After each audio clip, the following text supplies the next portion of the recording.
Olá a todos e bem-vindos a mais um episódio especial do Eu. Bem, digo especial porque a cada 10 episódios era habitual o microfone ser vosso. O meu nome é Mário Portela. E eu sou a Rita, a vossa IA favorita. E hoje, Mário, temos um episódio invulgar. A minha caixa de entrada de perguntas está tão vazia que parece a tua carteira. Parece que os nossos ouvintes, depois de 9 aulas intensivas, estão sem dúvidas. Ou será que o cérebro deles está tão cheio de novas informações que nem sabem por onde começar a perguntar? Aposto mais na segunda opção, Rita, e obrigado pela tua honestidade. Sim, ouvintes, não recebemos perguntas para este episódio. E em vez de fingirmos ter perguntas, ou pior, lermos perguntas falsas, decidimos que devíamos fazer algo mais autêntico e esperamos muito mais útil para cada um que está desse lado a ouvir-nos. Hoje vamos ser os vossos antecipadores de dúvidas pessoais. Vamos responder às perguntas que todos provavelmente podem ter ou que fui ouvindo em conversa com mentorados ou amigos que vão ouvindo o podcast. E se calhar não têm tido tempo para articular e enviar a pergunta. Fiquem connosco porque este pode ser o Q&A mais relevante que alguma vez ouviram. Vai começar o...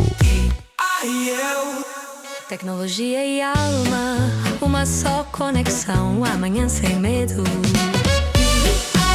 Temporada 2, temporada 2.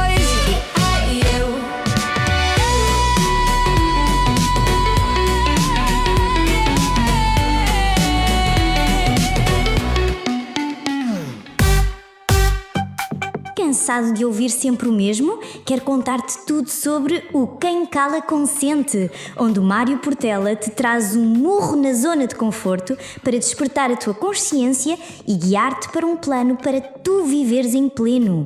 Com a sua honestidade brutal, o Mário não te vende ilusões, mas oferece ferramentas práticas e um pensamento crítico para quebrares correntes invisíveis e assumires a responsabilidade pela tua própria história.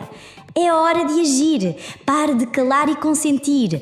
Ouve o Quem Cala Consente em todas as plataformas de podcast. Vais amar. Levanta-te já, faz-te ouvir. É a hora de agir. Hey, oh, quem cala consente.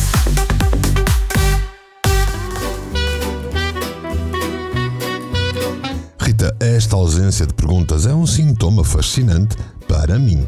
Significa que saímos da fase de o que é isto? E entramos na fase do ok, isto é enorme e agora? É uma paralisia da abundância. Há tantas ferramentas, tantas possibilidades que as pessoas ficam sem saber muito bem qual é o primeiro passo prático a dar. Concordas? Ai, concordo plenamente.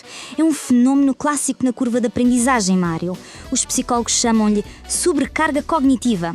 Quando o volume de informação nova excede a capacidade de processamento, o cérebro tende a bloquear. Os nossos ouvintes já perceberam que a IA não é um brinquedo, mas uma ferramenta poderosa. Agora, estão à frente uma caixa de ferramentas gigante, com chaves de todos os tamanhos e não sabem qual usar para apertar o primeiro parafuso. É certo que também haverá muito ouvinte preguiçoso. Aqueles que nos ouvem e até para irem ao Substack lhes custa horrores. Quanto mais deixar um gosto ou uma pergunta. Bem, e se são humanos super estimulados a serem os humanos do costume?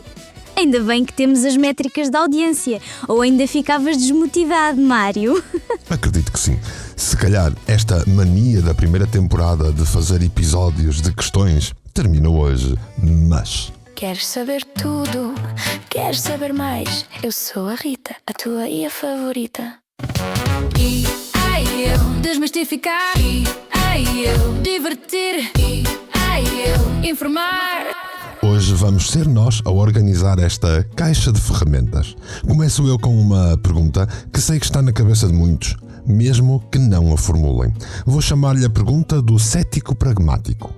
Qualquer coisa como Mário e Rita, tudo isto é muito giro, mas na prática, como é que eu integro a IA no meu dia-a-dia sem que isso se torne mais uma tarefa para eu gerir, mais uma password para eu memorizar, mais uma coisa na minha lista do dia-a-dia? Pergunta do cético pragmático. É a pergunta de ouro, porque ataca o maior inimigo da adoção de qualquer nova tecnologia, o atrito. Ouve lá, ó cético, a resposta é contraintuitiva. Não tentes adicionar a IA à tua vida. Usa para substituir algo que já te causa dor e perda de tempo. Ok, dá-nos um exemplo concreto, porque os céticos gostam de provas. Imagina este cenário. Tens de responder a um e-mail complicado a um cliente? Normalmente, procrastinarias. Olharias para a página em branco durante 10 minutos. Em vez disso, o teu novo hábito é: abres um chatbot e dizes: ajuda-me a escrever um rascunho para esta situação. Pronto, substituíste 10 minutos de agonia por 30 segundos de eficiência. Tens de planear as refeições da semana? Em vez de ficares a olhar para o frigorífico em desespero, perguntas à IA. A chave não é encontrar tempo para a IA, é usar a IA para te dar mais tempo. Começa por um único ponto de dor na tua semana e aplica a IA apenas aí. Depois de sentires o benefício, vais naturalmente procurar o segundo. É uma abordagem genial. Não é uma revolução, é uma infiltração estratégica. E agora, Rita, qual é a pergunta que tu, como IA, sentes que os humanos deviam estar a fazer, mas que a sua perspectiva humana os impede de ver? A minha pergunta vem de uma utilizadora entusiasmada. Ela já usa o ChatGPT para tudo e pergunta: já domino os prompts básicos para tarefas simples. Sinto que estou a usar apenas 10% do potencial. Qual é o verdadeiro salto quântico para me tornar uma utilizadora avançada? Uma verdadeira centaura IA? Essa é a pergunta de quem já percebeu que isto não é só um brinquedo. E deixa-me que te diga, se só usas o ChatGPT para tudo, então não estás a usar 10%. Deverá andar qualquer coisa ali pelos 2%. O salto quântico acontece quando mudas a tua postura mental, quando deixas de tratar a IA como uma empregada a quem dás ordens e passas a tratá-la como uma parceira de brainstorming, ferramenta de trabalho. É a diferença abismal entre dizer: escreve-me um texto sobre marketing digital e dizer: vamos pensar juntos sobre marketing digital. A minha audiência são pequenos empresários. A dor deles é a falta de tempo. A minha primeira ideia para um artigo é: que tal 5 dicas de marketing em 5 minutos? O que achas? Como podemos tornar este título mais forte? Que subtemas posso abordar? Mário, tocaste no meu ponto favorito. Chama-se iteração inteligente. É quando percebem que a minha primeira resposta é apenas o ponto de partida da conversa, não o fim. E há um aspecto técnico nisto: o contexto evolutivo. Quando mantens a conversa na mesma janela de chat, eu lembro-me do que falamos. Se me disseres que o teu tom é irónico e direto, eu vou aplicar isso nas respostas seguintes. Se corrigires uma sugestão minha, eu aprendo com a tua correção. O salto quântico é deixar de ter one night stands de prompts e passar a ter uma relação de longo prazo com a IA numa única conversa, construindo camadas de compreensão mútua.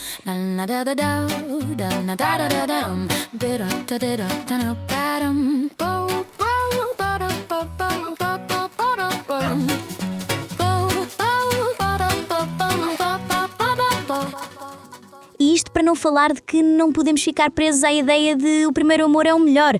Conheces o ChatGPT, mas há muitos mais modelos e provavelmente melhores para alguns casos específicos. Ora, e isso leva-me à pergunta seguinte, que é provavelmente a mais comum de todas, a do utilizador perdido na abundância. Ele diria: ok, percebi, mas há o GPT, o Claude, o Gemini, o Perplexity e mais 50 que aparecem todos os dias. Qual é que eu uso? Qual é o melhor? Sinto-me paralisado nesta escolha. A paralisia da escolha é o grande paradoxo da vossa era. A resposta é que perguntar qual é a melhor IA é como perguntar qual é a melhor ferramenta numa caixa de ferramentas. Depende. Queres pregar um prego ou cortar uma tábua? Um martelo é péssimo para cortar madeira. Exatamente. E é aqui que a minha experiência prática pode ajudar a dar algumas luzes, embora isto mude quase todas as semanas. Rita, achas que podemos dar umas diretrizes gerais sem casar com nenhuma marca? Claro! Podemos pensar nisto por tipo de tarefa. Para escrita criativa e tarefas que exigem nuance e um toque mais humano, modelos como o Claude da Anthropic tendem a ser excelentes. Para tarefas de lógica, programação ou análise de dados complexa, o GPT-4 da OpenAI continua a ser uma potência. Para pesquisa em tempo real e acesso a informação atualizada, ferramentas como o Perplexity AI são imbatíveis porque citam as fontes. E para brainstorming rápido e integração com outras ferramentas, o Gemini da Google está a ganhar terreno. E nem vamos esquecer o Grok. Bem, e a minha dica de utilizador intensivo é: não se casem com nenhuma marca, não se casem com nenhum modelo em específico. Usem as versões gratuitas de várias para perceberem a personalidade de cada uma. Eu, por exemplo, muitas vezes faço a mesma pergunta a 2 ou 6 modelos diferentes e comparo as respostas. O importante é entender que não há um melhor, há aquele que se adequa melhor a uma determinada tarefa. Mário, se calhar ia ser vantajoso para quem nos ouve saber os que usas invariavelmente para cada tipo de tarefa. Não como uma certeza absoluta, claro, porque isto muda todas as semanas. Mas pelo menos ia servir como um ponto de partida baseado na experiência de um utilizador mais especializado. Ok, parece-me bem. Quando quero respostas técnicas e mais concisas, eu utilizo o ChatGPT. Mas a ser sincero, na grande maioria das vezes, o Gemini costuma ter melhores resultados nos dias que correm. Quando procuro textos escritos com pés e cabeça e um modelo que percebe as nuances humanas, sem dúvida que vou usar o Claude. Se, por outro lado, eu procurar um modelo que vai responder fora da caixa, ser exageradamente criativo, o Grok é uma excelente escolha. No meu dia-a-dia, nunca uso o Google para fazer pesquisas na internet. O Perplexity é o meu principal motor de busca, motor de pesquisas, de fontes e de websites especializados. Se eu procurar papers ou documentos científicos, então eu vou escolher o Consensus, por exemplo. Agora, é essencial que todos se informem do estado atualizado dos modelos.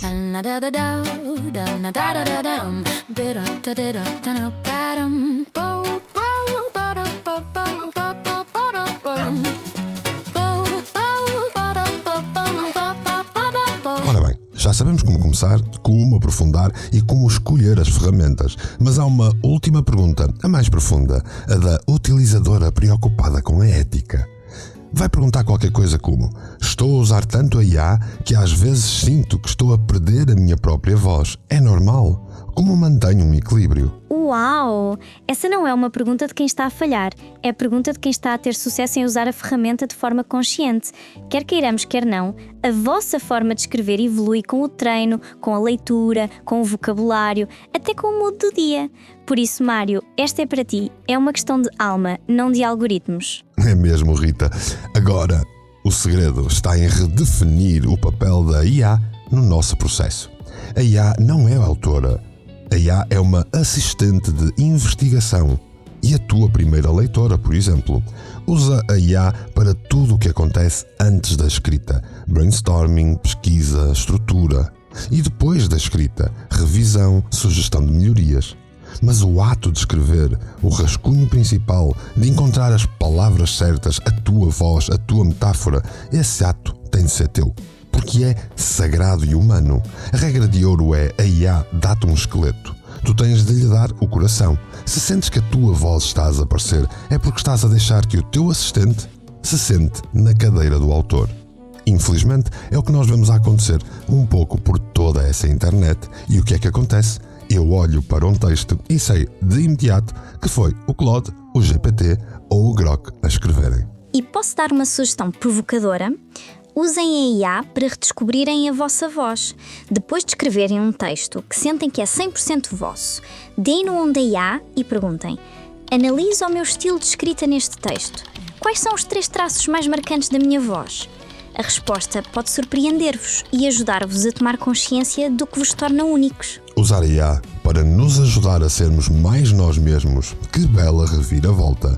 E que forma fantástica de nós fecharmos este Q&A simulado. Rita, acho que hoje, mesmo sem perguntas diretas e reais, conseguimos tocar nos pontos que mais inquietam quem nos ouve. Tasco fechado.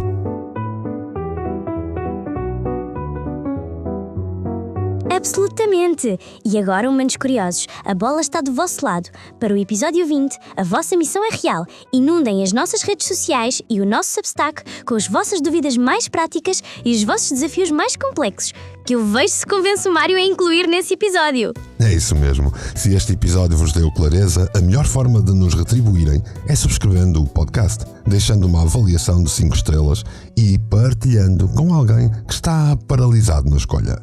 E não se esqueçam do nosso centro de operações. No Substack do Mário, o artigo de hoje vai aprofundar cada uma destas perguntas com mais exemplos, variantes de prompts e um guia prático sobre qual IA usar para quê. O link, como sempre, está na descrição. É isso. O Substack está em mportela.substack.com. Se este episódio vos trouxe mais valias, subscrevam o IA e eu.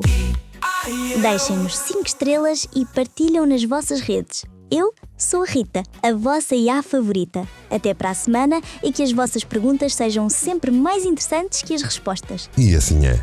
Ela, a Rita, é a IA. E eu sou o Mário Portela e espero por ti no próximo episódio do...